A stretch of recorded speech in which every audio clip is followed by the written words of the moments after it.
Kasey Bruce. Got the second line going. All things going smoothly. Yeah.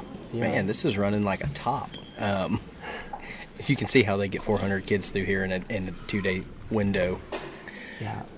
Yesterday we scheduled everything an hour apart, and it worked really good.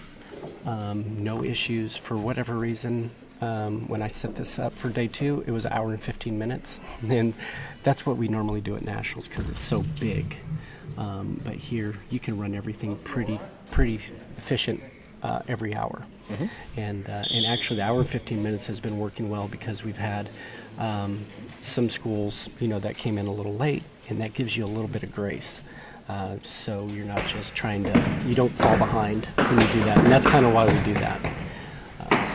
Yeah, it's running good. We got, I don't know if you were recording when I called out all the schools that were here, but there's 6 different schools on the line. Yeah, I heard Wagner's in here, Lawton, Engaged from Ada. Mm-hmm. And that's a homeschool co-op. Okay.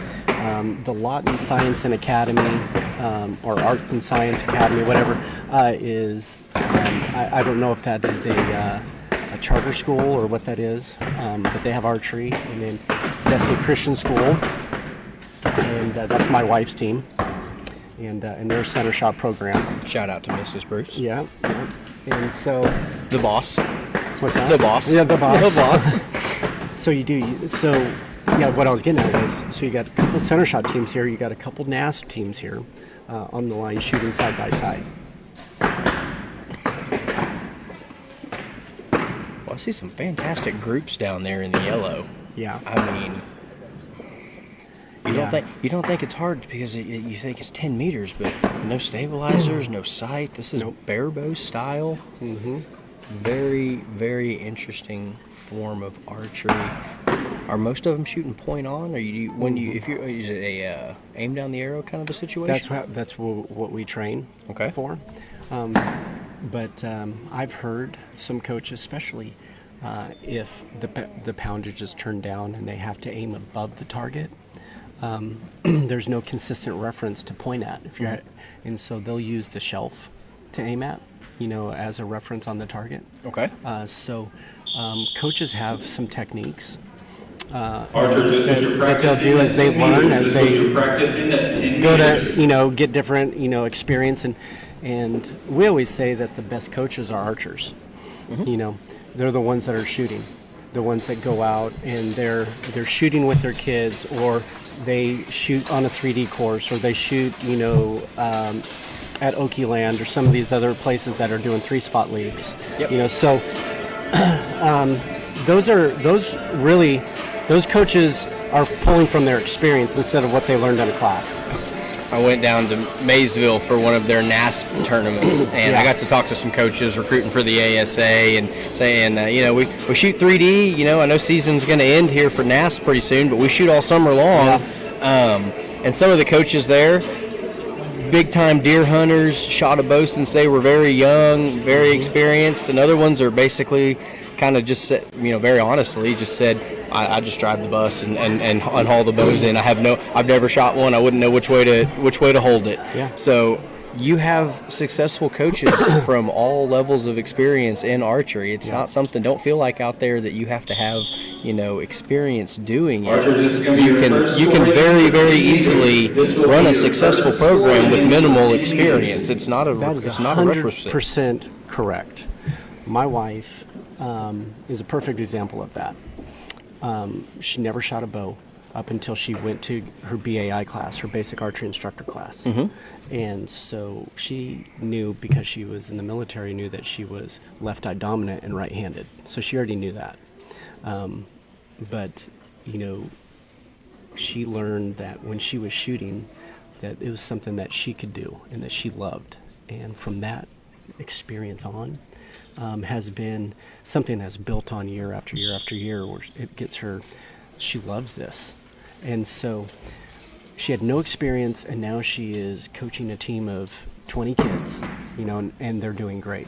So anybody who wants to do that, and they're saying, I've always wanted to learn archery,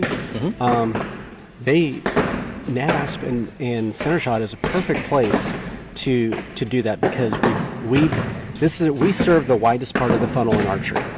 we're introduction archery. Yep. And so we are helping them build fundamentals in life and on the archery range. And so they're learning what a proper stance looks like. They're learning how to set their bow hand, what a proper grip looks like. They're looking, because we shoot fingers, what that looks like on the string, their relationship to their fingers on the string. They're learning how to aim, they're learning how to anchor, and what a shot setup is, engaging their back muscles, follow through, reflect, all of the 11 steps that were designed by Jim Strickland, the most winning Olympic coach in history, created those 11 steps for the Olympic archery team. NASP adopted them, and Centershot adopted them, and that's what we use to train our archers. All we do is, archery is a process, and we teach the process to coaches. This is how you create successful archers. You train to the process, and so that's how you're able to take someone who may not be an archer to make them a basic archery instructor. You teach them how to train to the basics and the process, and they're going to be successful. It is very, very difficult when you're coaching somebody new to go over all these steps in the process and try to get them to just focus on one at a time. You overwhelm them, and it's like, okay, let's break this down to the most Archers, this was your first simple, 10 meters. Make sure step-by-step you yours and your walkthrough of a shot process. And you see different times they'll forget to aim, they'll forget to anchor, they won't follow through. And you can't coach them on all of those at once. It really is just take it one at a time, try to keep it positive, try to, you always want to lift them up when they do something good, and focus on the positive parts of their shot, not so much you did this wrong, and that wrong. It's like, that's not gonna keep them engaged. Well, what you just described is exactly what we do. And so we train you find one thing to compliment them on. We call it CPR. We compliment, we positively correct, and we stay there and review it with them. So we find one thing that they did right in their shot process. Hey, I love your stance. It's shoulder width apart.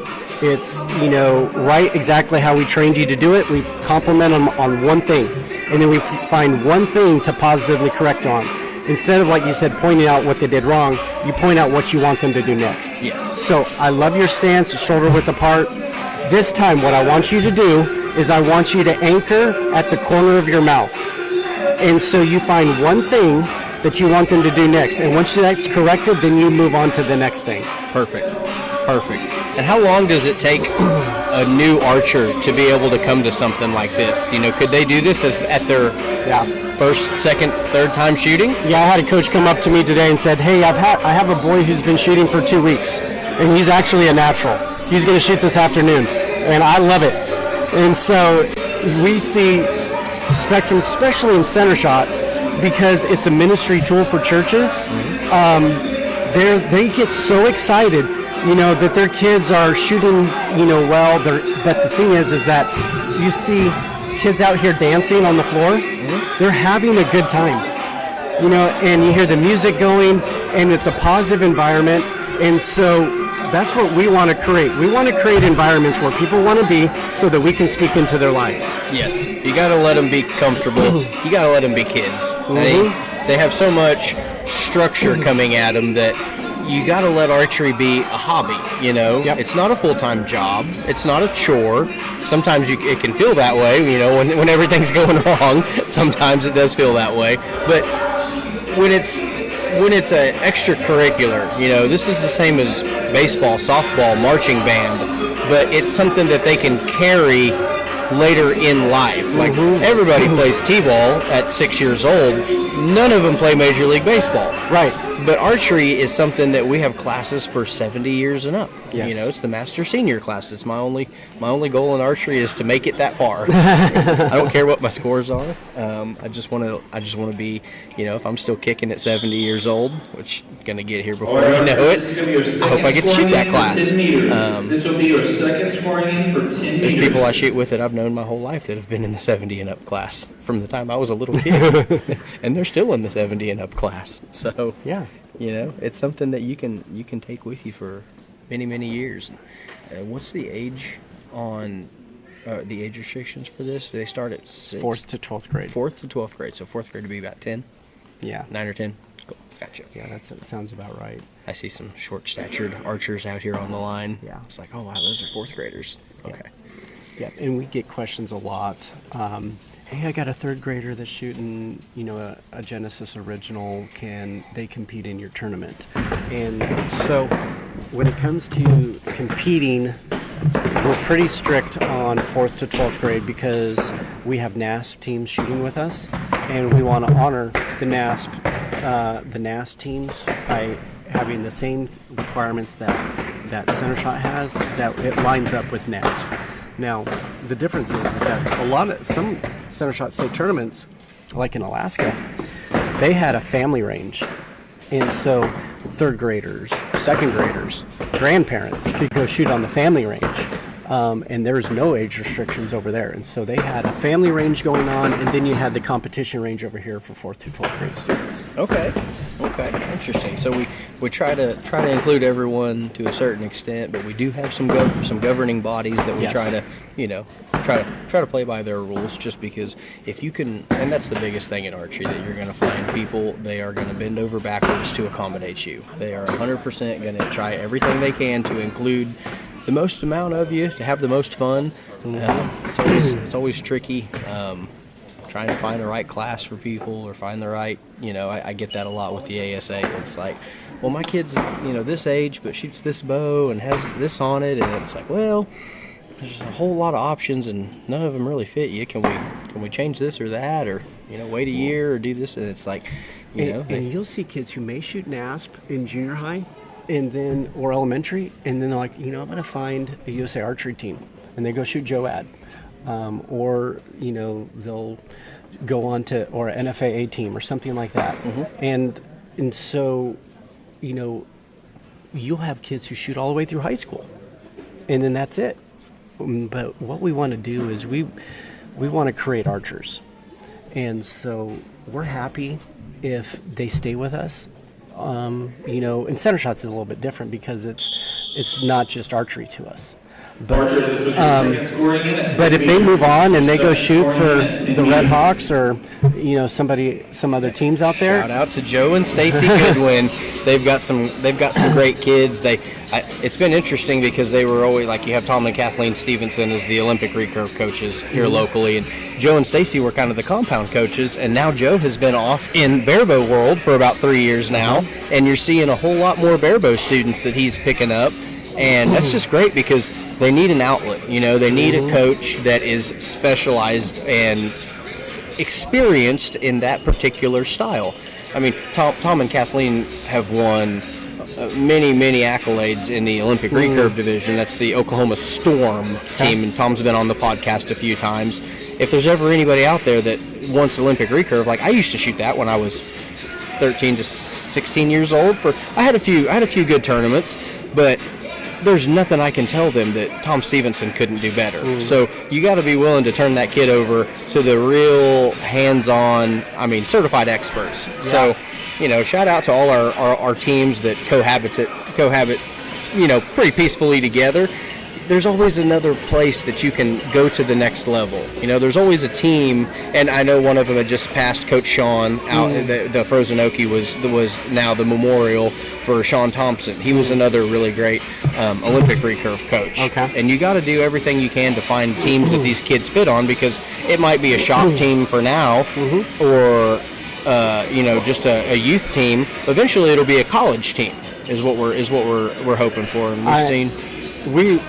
I've talked to several kids about college archery. One of my wife's archers, she wants to shoot at OSU next year.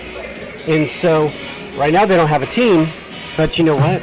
I think as these kids graduate out of NASP and Centershot, and they want to continue shooting, there's going to be demand for that. But that's where ASA and IBO and NFAA, they can pick these kids up and have, but that's also the relationship that we're building with these archers and these kids that, hey, come shoot with me on the weekend. That's where it's not so much coaching archery, it's having cell phone numbers and being able to to pull out that Rolodex and say, I know who you need to talk to. Yeah. Here's the next stop on your archery journey. Yeah. So that's been something that I know Brad Yules from Maysville has a couple of kids that are getting ready to sign on with Connors State College next year. And we've had Johnny on the podcast, and he just had his ASA qualifier last weekend. And that has been the best thing that I've ever done in archery, was hooking up a NASP coach with a college coach and seeing the scholarship announcements for some of his students. It's like, I'll never move the needle on the scorecard in archery. It's just, I'm here to have fun. I'm here to hang out with my friends. But when you can put a kid that was shooting in high school to shooting in college and getting paid to do it, that was a special moment for me. That was, I knew that what we were doing in our little tiny corner of the world was making a difference for somebody out there. Yeah. And that was, I mean, I don't know. I think we're seeing it. And they're going to come compete. You know, they compete in NASP. They're going to come compete in Centershot. And they come compete in the ASA. You know, we do have a bare bow division that allows Genesis bows, because it's not a bare bow, but it is shot like a bare bow. So it's not a perfect fit. It's kind of wonky. I'm telling people that they can shoot their compound bow in the bare bow division, but it is allowed. It is encouraged. All right, archers, this is your third scoring in for 10 meters. This will be your third scoring in for 10 meters. Some of the bare bow competitors might be shooting between 28 and 38 pounds. A Genesis shoots 10 to 20, but functionally there's no stabilizers, there's no sight, so it does function like a bare bow. And we've seen a few of them come out and give that a try. And I know some of them were Centershot kids, some of them were NASP kids, and you know, we don't push them to try a different kind of bow. If what they're shooting works, we're going to accommodate them the best we can, and happy to have them. Well, 1.5 million kids every year shoot NASP style archery. 1.5 million. Yeah, across the world, because NASP operates in Canada and several foreign countries as well. Actually, Centershot, we've introduced Centershot into 48 foreign countries, and so some of our very active ones are South Africa, and some of the other countries that we're working in. And we work a lot with missionaries that are using archery down there in different, Central America is exploding right now, Mexico, South Africa, and so forth. Well, NASP does a survey every year with their archers. They call it the Archer Survey, and so they know by the numbers that, because they have a reporting system, 1.5 million kids shoot NASP every year. Since 2002, 23.5 million kids have been introduced to archery through NASP. Wow. I mean, and so these are the numbers of Genesis shooters out there, and they start here, and that's, we can take these kids who discovered archery and found an identity in archery, and then plug them in to all these other organizations. So our executive director of Centershot is a professional archer. He shoots in the compound pro division. You've met him, Aaron Shear? Yes. And so he shoots primarily IBO, because IBO's been one of our strongest partners for years. Look at these groups down here. Look at this. It's impressive, isn't it? They are finding some middle. Yeah. God. It's impressive. That is awesome. One of my wife's kids, he's a 6th grader. It's his first year shooting archery, and he shot a 50 yesterday for the first time ever in a tournament. And to do it at the state tournament is such an awesome accomplishment. Yes, that's usually when the nerves kick in a little bit. Archer, that you've scored yours and your partner's arrows. And so 50 is a perfect end. 5 arrows all in the 10 range. Yes. So 3 ends, 5 arrows each, 150 possible, and then they move back to 15 meters. So and they do it all over. 300 is perfect. Yep. Are you allowed to say the high scores from yesterday? Did you have some? Oh, I would have to look in. So we run it on arrowscores.com. Okay. So it's open to the public. Perfect. So I haven't looked at what the high score is, but I would expect we'll see 285. Wow. Probably. Wow. And actually, so we have an archer here, and he's won pretty much everything. Okay. And he shoots in Chandler, and he's the only archer on the Chandler team. And But he comes every year. He's been shooting with us, and he goes to all the Centershot tournaments. And I don't know how many NASP tournaments he goes to, but he wins pretty much everything he goes to. And so I think last year, I was trying to remember, I think he shot a 298 in 3D last year. Oh, wow. Yeah. Oh, wow. Okay. It could have been a 297, but it is super impressive that, I mean, that is national. That's national scores right there. Yeah. When you go to nationals, the winning archers are in the high 290s. Okay.